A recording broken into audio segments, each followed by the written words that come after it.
Hello. Back again. Today, I'm going to be going over how to make your own AI image light box. AI has obviously been a big thing here lately, creating hue forges and all kind of other fancy schmancy stuff. But I'm going to show you how to use AI image creators to make a light box. So go to your AI image creator of choice. I use this Bing one just because it's free and it usually gets me pretty close to where I'm at. I don't use AI images very often, so this one's free, so it's what I go to usually. So what you're going to want to search for, the whole thing with AI images is knowing the prompt, what you want to search for. So if you just search, let's just say cute turtle. If you just search cute turtle, you're not likely going to get what you want for 3D printing. I'll show you what it's just going to come up with right now off of cute turtle. So if you don't define your search, you're not going to get what you want. So you can see these have gradient colors all over them. Orange to yellow, the shadowy colors, the shadows in the grass. So what you do want to search for, you need to narrow down the search by being more strict on what this thing gives you. So what you can search for is like what I did here, cute turtle, clip art. Clip art is one of the keywords that you'll use. Clip art, flat colors, vector style. You can tell it how many colors or less. It doesn't really go by that rule very good. And then also exclude shadows or gradient colors. You want flat colors for light boxes. You don't want gradient images. You don't want shadows. You don't want stuff like this. It's not going to work, especially whenever you try to convert it into a vector image. None of these are going to work. So using these keywords, you can see how much better the images came out. So if we clicked on this one, you can easily see how you can make a light box out of this. I did like this one, but it looks a little bit wonky with the shell and the tail foot. But so we're going to go with this one right here in the middle. After you get your image created, just download it and then drag it into your folder. Already downloaded this.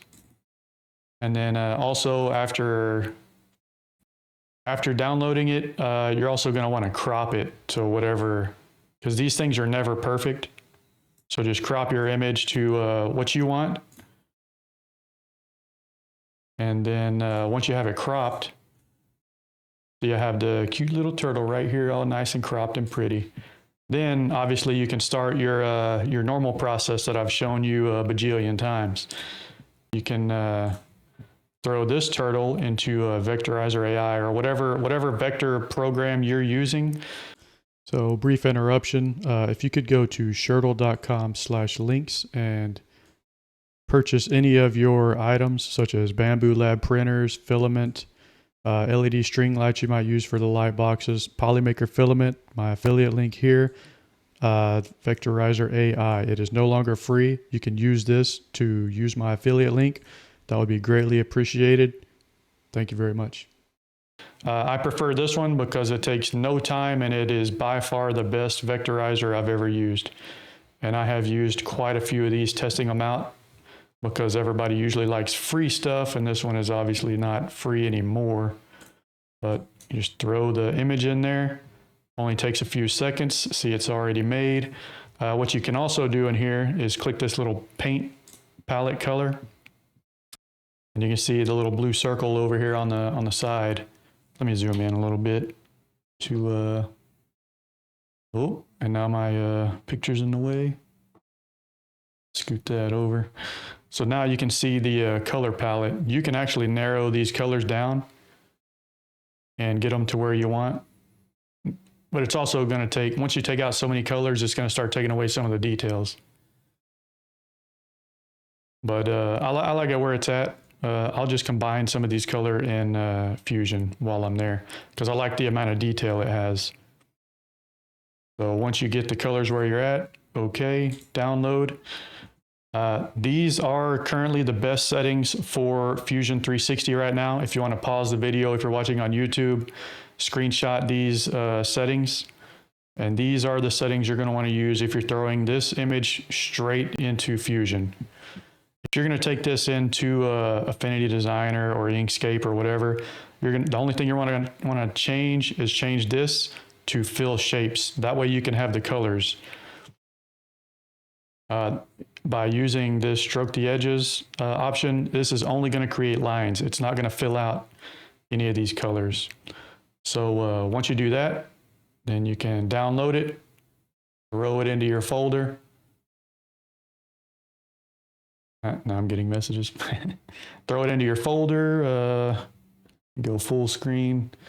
This is my image folder right here. And then just toss that straight into Fusion. I'll show you why those settings are the best for Fusion right now. We're gonna go import the SVG. I'm gonna go Lightbox.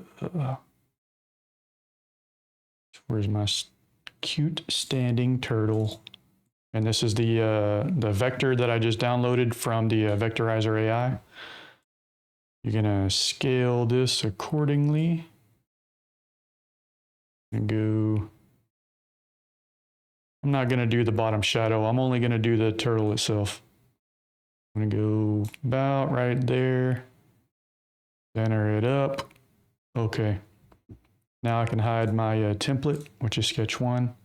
So with the settings that are right here, if you use this bottom stroke the edges and don't fill the shapes, it's only going to create one line for all of these, which the benefit of that is now you can double click any of these and you'll be able to offset or manipulate these so much easier. So what I want to do now is delete the shapes that I don't want. I don't want the perimeter and I don't want this bottom shadow. Well, something else I do need, this is a benefit of a ultra wide monitor. Open up this image. I'm going to put it over here on the side and use it as my reference image while I'm working in Fusion. So you can see I already have a good dark color outline all the way around it. So that's what I'm going to use for the lightbox perimeter. So all I have to do, double click. You can double click the outside, or you can just hit O for offset and then click the perimeter. I'm going to go minus 2.5. And then I might have enough color for actually a 5mm one also. This will help benefit me for the back plate instead of having to create one later on. I'm going to go -5. I'm just going to make sure this line isn't interfering with any other lines. Looks like we have a good solid perimeter all the way around. So I'm going to hit OK. Now I'm just going to run through making this light box real quick, because if you've seen me do this 1,000 times. I'm going to go File, Save As, because I don't want to save over my template. So I'm going to go cute standing turtle light box. I'm going to put this in my project folder. Save. All right, so now I can just run through while looking at the reference image over here on the side. We're going to extrude, offset, -40, 2mm, new component. I'll show you why I did the double offset right now. So if you have a good perimeter, a thick enough perimeter to make a 2.5 and a 5mm offset on the original sketch, I'll show you why that makes it so much easier. Color this. So with the, since I was able to have enough room to make the second offset, I can go ahead and choose that offset, extrude, and then I'm going to go from this back object 5mm. Make sure it says join. And now I have that inner lip. And now you don't have to make the, you don't have to create another sketch back here for the lip. You are gonna have to click the back and create a sketch if you want the wall hanger keyhole in the back of it. Yeah, my new logo. A little kawaii looking turtle. And throw that about where I think the center of gravity will be. Finish sketch. I'm going to go ahead and save this. No hole. I'm going to go back to my light boxes. Standing turtle STLs folder. It benefits a lot if you organize all these files in folders ahead of time, so you don't have to drag all this stuff around later on. I love organization. It saves you so much time on the long end. Go -38. That way we can have the box. Color this black.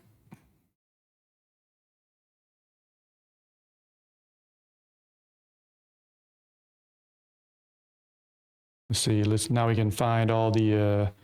This is kind of a super dark bluish, purplish color. I'm just gonna call it black. We're just gonna call all these black.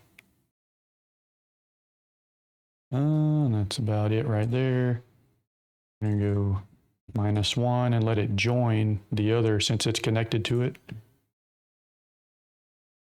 See, let's go next color. Let's do the light blue, the cyan color.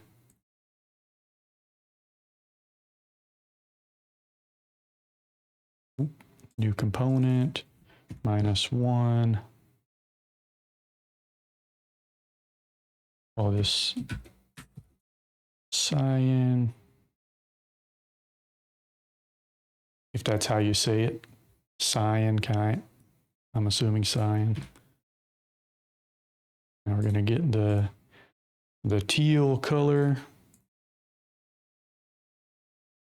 I'm gonna separate all these different colors, but you can also, if you separate all these colors, you can make it less colors in the slicer. But if you make all of these 4 colors, if you narrow this down to 4 colors and then try to do it in the slicer to make it more colors, it's going to be a lot more pain in the butt. So it's a lot easier to separate all these colors in Fusion and then go from there. Because if you separate all these out, then you have a lot more abilities later on. What was this? Teal.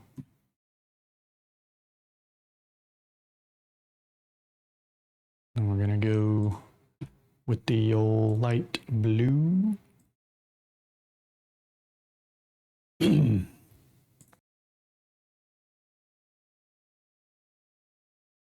trying to sort of speed run this one so I don't take a bunch of time explaining every little step. Oops, misspelled that. Light blue. Go light blue. You can also see where it benefits to have favorited material colors. I'm actually going to capture this under that and that color as well. I'm going to do that one as well. Actually, no, I'm going to do the orange right here instead. Okay. -1. This one's going to be the gold color. And then we're going to go with the orange. I'm actually going to combine these and that.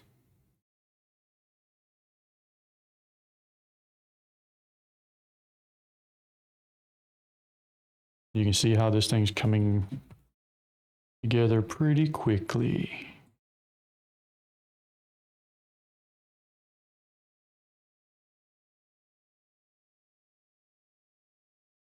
Let's do the white colors.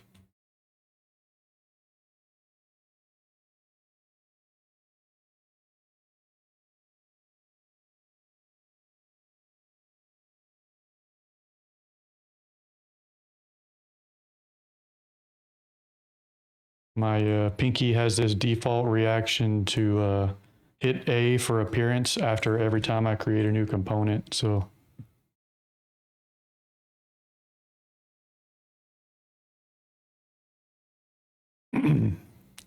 we'll call this one Rose. And then if you need to change any of the colors, let's say this light pink color is pretty close, but like Grumpy was mentioning above, if you have a Stream Deck, this is really, really handy. You can just hover your mouse. You can download a plugin on the Stream Deck called Color Picker. Hover over a color on the screen and then click the button. And then now you can edit this color and then actually color match. I'm just pasting that color and color matching those rosy cheeks to the fusion. And you can see I have a little hole right here. We're going to go back and fill that. I'll show you how to fill that in a moment. We're going to call this one, let's see, dark orange. Do I have a dark orange? Okay. Okay, so there's many different ways you can fix this. You can either edit the extrude and just include it, or what you can do is just edit the sketch, get rid of it, finish sketch, and then now it's good to go. Okay, so now what we can do, I think I have all of the holes in here completed. Turn off the sketch. What you can do now is go to render. Look for any, oh, see, I'm missing a hole right here. This is how I find the holes in my designs very quickly and easily. You'll see a dark spot in the render workspace. So that's a white. So this is a white area right here. So what I can do is click white right here, and it shows me which extrude that was. So you can right click, edit feature. Now I'm just gonna click it to add it and then hit OK. And now that box is complete, other than I need to make a hole in it now. I'm gonna do that right here. Construct plane through two edges. Click the plane, create sketch. Project this line on here.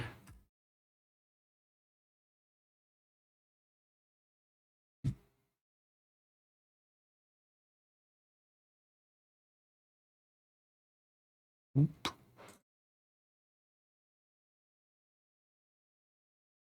I did that a little bit too big. 16 by, well, I did it backwards. I did a lot of things backwards.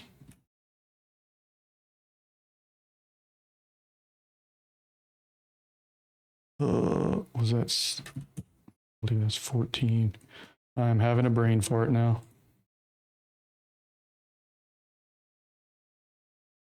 Okay, now we have the USB cable hole. And turn the back plate back on. Now what we can do is run through these. Oh, already saved the back plate. Save as mesh. I already has my STLs folder location, save. Now we can just do these really quick. Save as mesh, enter, enter.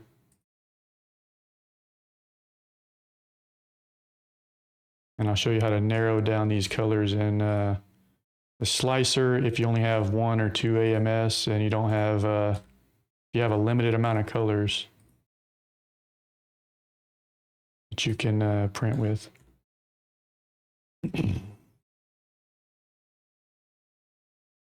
Okay, well, while we're here, let's go ahead and take our render screenshots. Let's throw those into our pictures folder.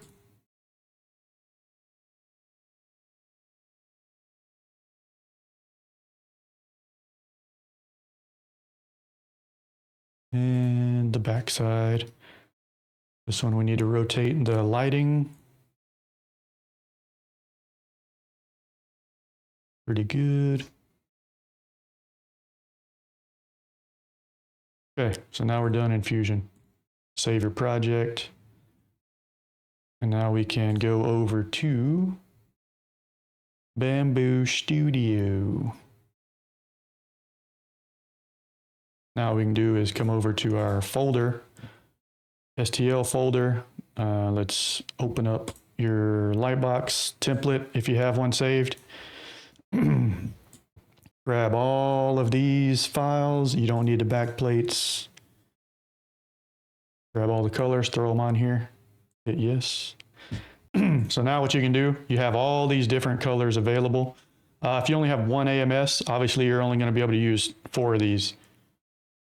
So what you don't want to do, if you're making these for anybody else, what you don't want to do is make this for a single AMS printer straight out of Fusion. Otherwise, you're severely limiting anyone that has more than one AMS. So like I was saying, you can make all these different separate deals and then color them in. You only have, let's just say you're going to have one color blue. Go through, find all the blues. Color all the blues. If you want to make the rosy cheeks, maybe orange. Since we have multiple oranges on here, you can do that. So now we have, this is kind of a goofy looking turtle, but if you're limited with colors, you gotta do with what you can. So this is one way to limit your colors. Just go through and then color which ones you want, or you can use my affiliate link and buy more AMSs. So I'm going to go through here and color these real quick. Let's see, I'm just going to change this one to a darker orange. Change this to a gold color. Light blue. To change that, and it's not really a light blue. I need a good light blue, more of a cyan. Light blue, orange, rose. Okay, let's change this one to a rosy cheek. Number 9, pretty good. Teal, we'll put it 14. Teal. Okay. Now we're looking pretty good. But one more very, very extremely important step. If you do start changing up your colors, very extremely super important step. You have to go to flushing volumes. And you need to recalibrate your flushing volumes. If you do not do this, you're going to have a very bad time. Usually I just hit the 0.75 and then recalculate. It'll automatically recalculate accordingly. Just hit OK. Should be good to go.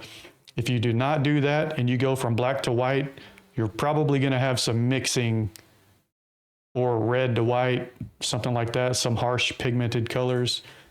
You're going to have a really bad time. All right, so now we got to do is flip this dude over. Ooh, let's rotate it.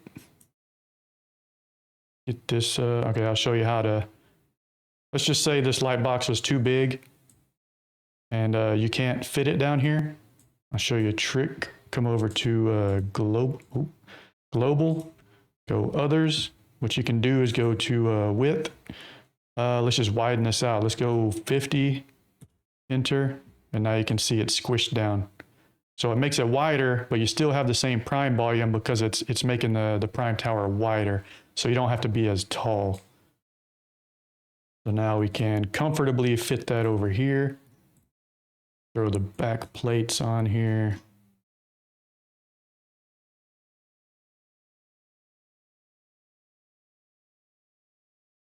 Throw the back plate on here.